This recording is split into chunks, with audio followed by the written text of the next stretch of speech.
السلام عليكم ورحمة الله وبركاته. الحمد لله والصلاة والسلام على رسول الله صلى الله عليه وسلم. فيديو النهاردة هنشوف فيه ازاي نفك كاسيت بتاع الدايهاتسو تيريوس. هنفك الفريم الأول، هو راكب كبس طبعا بالتريم تول عشان مفيش حاجة تتجرح.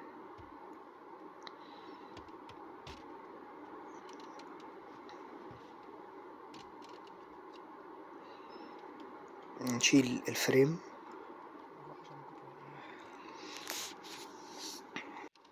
خلاص فكينا الفريم، هنفك بقى المسامير اللي ماسكة الكاسيت، 2 هنا و2 هنا.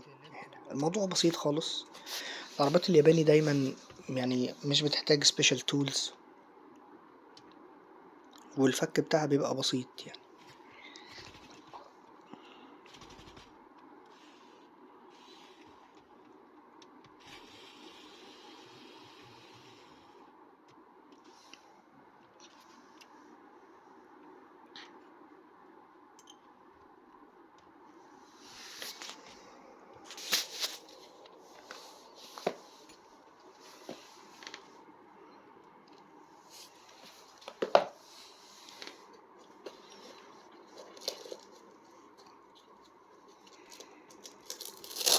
جبنا التطويلة علشان يعدي بس جوه كده.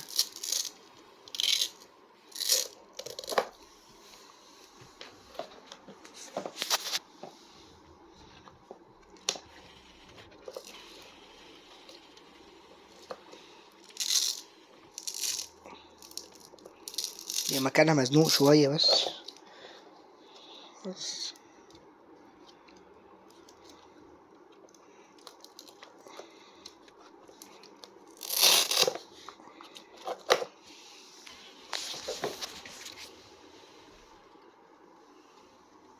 ادي خلاص المسامير اتشالت. نسحب بقى الكاسيت نفسه لبره، بعد كده نشيل الفيش بتاعته.